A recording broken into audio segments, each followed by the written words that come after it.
आज के वीडियो में हम डिफरेंशियल कैलकुलस की आगे प्रॉब्लम कंटिन्यू कर रहे हैं। आज का फर्स्ट क्वेश्चन है क्वेश्चन नंबर 13।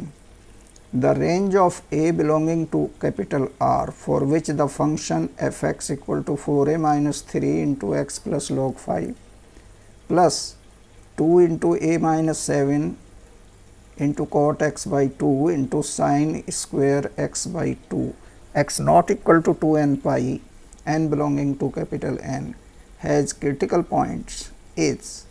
वो इंटरवल हमें ये चार इंटरवल दिए हुए हैं, इसमें बताना है कि कौन सा इंटरवल करेक्ट है ए के लिए, जिसके लिए दिया हुआ फंक्शन के क्रिटिकल पॉइंट्स हैं।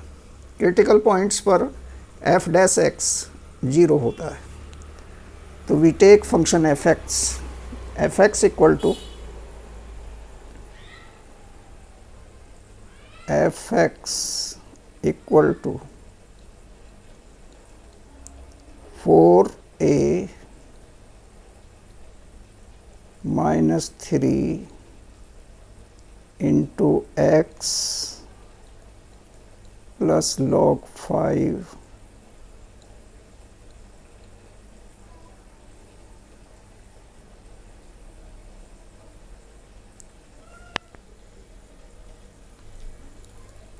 Plus 2 into a minus 7 plus 2 into a minus 7 cot x by 2 into sine square x by 2। This can be written as 4a minus 3 into x plus log 5, यहाँ अंडरस्टूड है, base ई है, लगा भी सकते हैं, plus cot x by 2 can be written as cos x by 2 upon sine x by 2। एक sign x by 2 cancel हो जाएगा और 2 cos x by 2 sign x by 2 हो जाएगा साइन एक्स। तो इसको हम क्या लिख सकते हैं, this can be written as a minus 7 into sine x. अब क्रिटिकल पॉइंट के लिए एफ डैश एक्स 0 होना चाहिए, तो we calculate f dash x. F dash x यहाँ एक्स का 1 हो जाएगा, इसका 0 हो जाएगा चूँकि कांस्टेंट है, और 4a माइनस 3 कांस्टेंट है, तो कुल मिला के ये बचेगा फर्स्ट टर्म से 4a minus 3 plus a minus 7 constant और साइन एक्स का हो गया कॉस एक्स। ये क्या होना चाहिए क्रिटिकल पॉइंट के लिए, 0।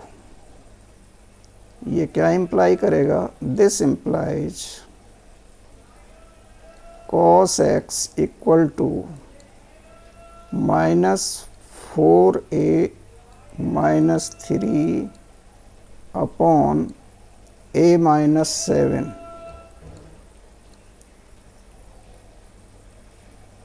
कॉस एक्स की वैल्यू चूँकि 2n पाई नहीं है, तो कॉस एक्स की वैल्यू -1 और +1 के बीच में लाई करेगी। दिस इम्प्लाइज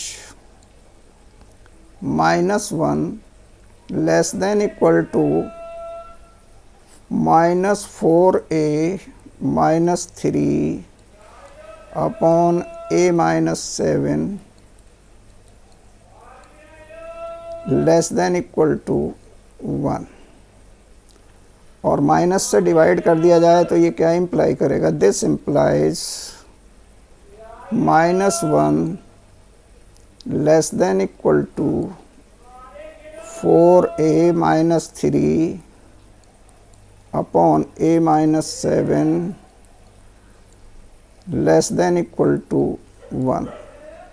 ये क्या इम्प्लाई करेगा, दिस इम्प्लाइज, एक तो ये हो जाएगा 4a minus 3 upon a minus 7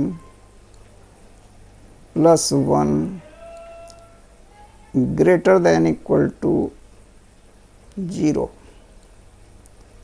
और एक दूसरा क्या होगा, 4a -3 अपॉन a minus 7 minus 1 less than equal to 0. This implies 4a minus 3, इसको अगर हम सिंप्लीफाई कर लें तो ये a हो जाएगा 5a minus 10।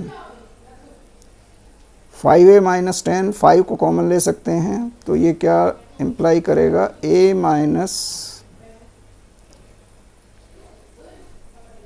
5a minus 10 a minus 2 upon a minus 7, this is greater than equal to 0।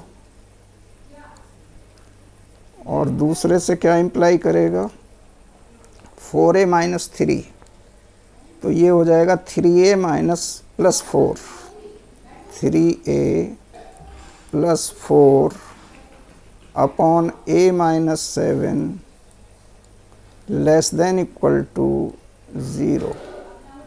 ये क्या इम्प्लाई करेगा, दिस इम्प्लाइज a की value less than equal to 2 होनी चाहिए। एक तो वैल्यू ये आएगी a less than equal to minus 2, less than equal to 2, और दूसरी वैल्यू आएगी a greater than equal to 7, greater than equal to 7। इससे a की वैल्यू क्या आएगी, this will implies a greater than equal to minus 4/3, a greater than equal to minus 4/3, और दूसरा आएगा a less than equal to 7।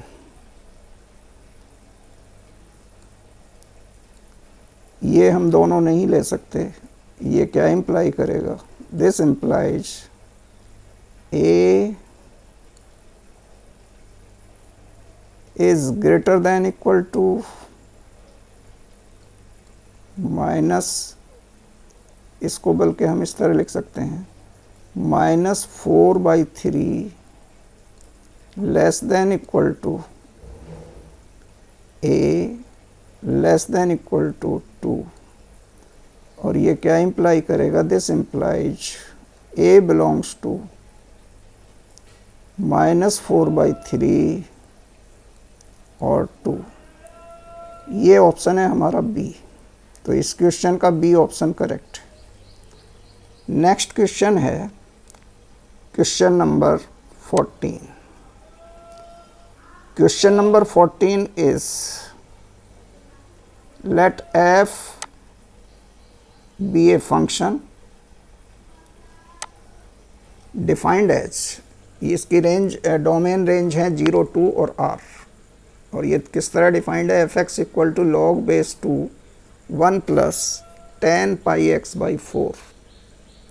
तो value हमें निकालनी है, limit n tending to infinity 2 upon n f1 upon n plus f2 upon n plus and so on f1, और इसकी value हमें बतानी है कि इसकी वैल्यू क्या होगी। तो पहले तो हम दिए हुए फंक्शन को लेकर चलें। दिया हुआ फंक्शन है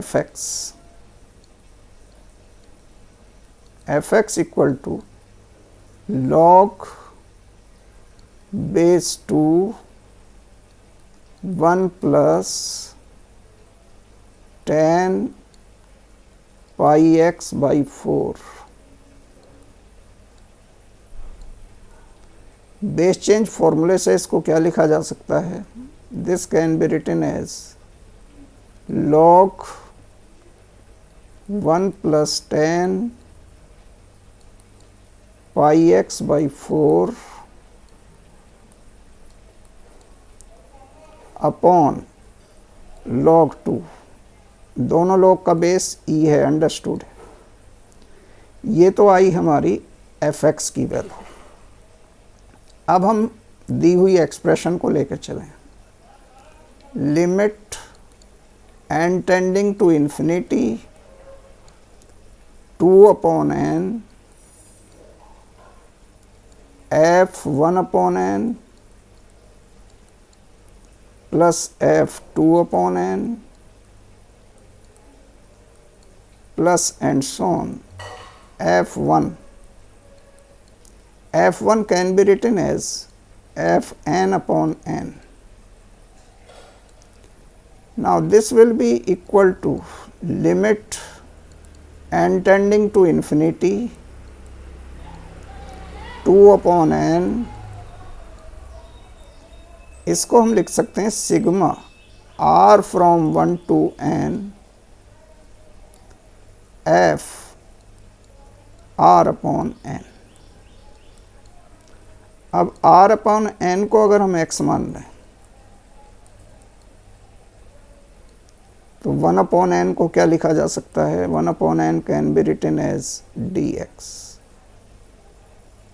और चूंकि लिमिट है n टेंडिंग टू इन्फिनिटी, तो ये हो जाएगा 2 को तो हम बाहर लिख सकते हैं, this will be equal to integral 0 to 1 और यहाँ आ जाएगा fx dx, fx dx। fx की वैल्यू हम ऊपर वाली पुट कर सकते हैं log 1 plus tan pi x by 4 upon log 2। तो इसमें log 2 को हम ले सकते हैं बाहर, 2 अपॉन log 2। इंटीग्रल क्या रह जाएगा? इंटीग्रल 0 to 1 log 1 plus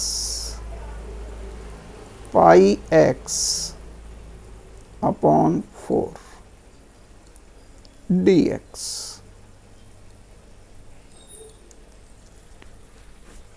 ये हमारा इंटीग्रल आया, इसकी वैल्यू हमें कैलकुलेट करनी होगी। तो इसको कैलकुलेट करने के लिए हम क्या लिख सकते हैं? पाई x अपॉन 4 को अगर हम t मान लें, put pi x upon t upon 4 equal to t, तो ये क्या इंप्लाई करेगा? This implies dx will be equal to 4 upon pi into dt। तो इसको हम क्या लिख सकते हैं आगे? This can be written as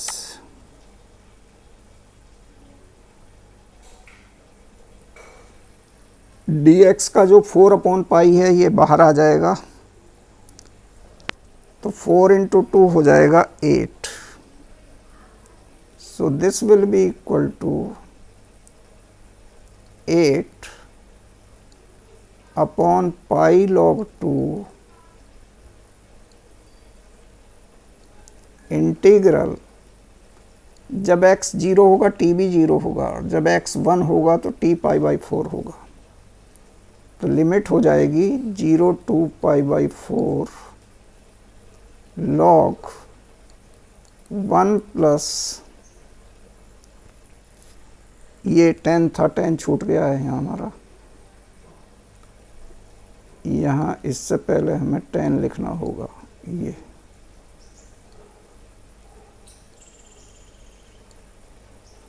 ये हो जाएगा हमारा 10t।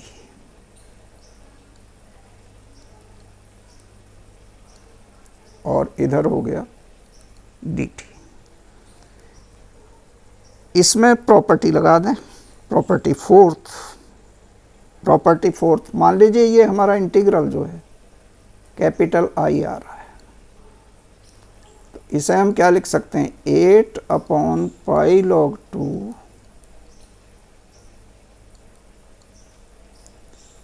इंटीग्रल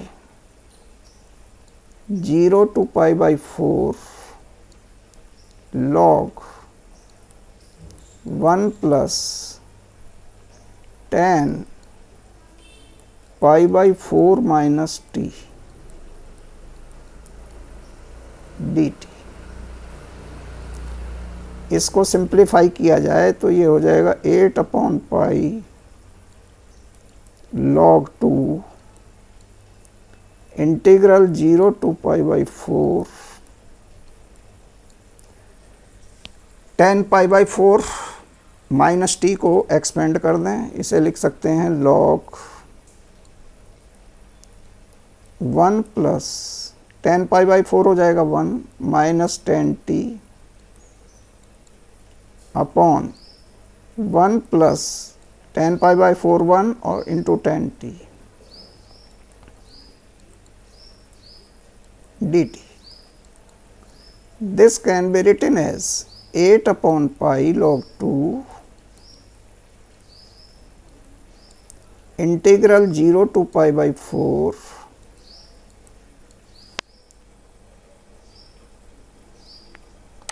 log एलसीएम ले लीजिए जाए 1 प्लस 10t, तो ये आ जाएगा log 1 plus 10t plus 1 minus 10t, तो ऊपर हो जाएगा log 2 और डिनोमिनेटर में आएगा,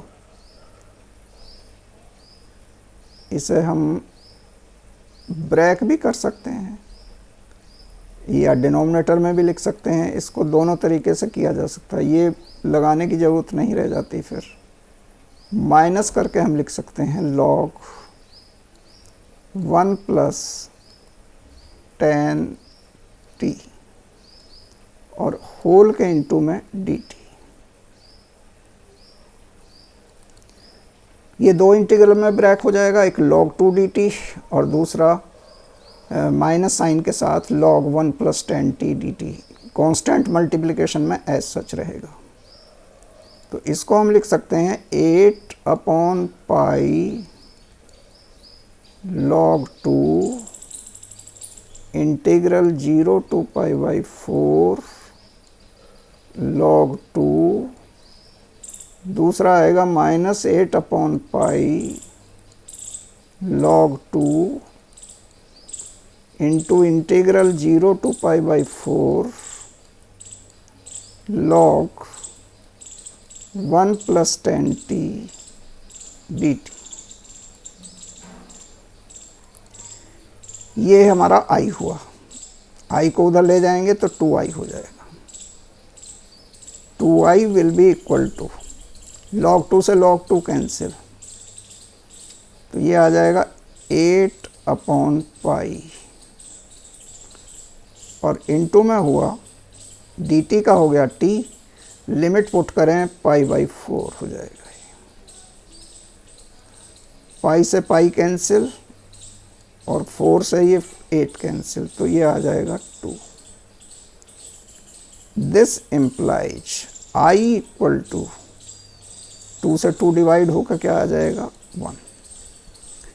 i ही हमारी वो वैल्यू है जो दी हुई एक्सप्रेशन है, तो दी हुई एक्सप्रेशन की वैल्यू हो जाएगी 1। ये आंसर हुआ। ये थी आज के वीडियो की 2 प्रॉब्लम डिफरेंशियल कैलकुलस से रिलेटेड। वीडियो को लाइक और शेयर कीजिएगा, चैनल को सब्सक्राइब। Thank you.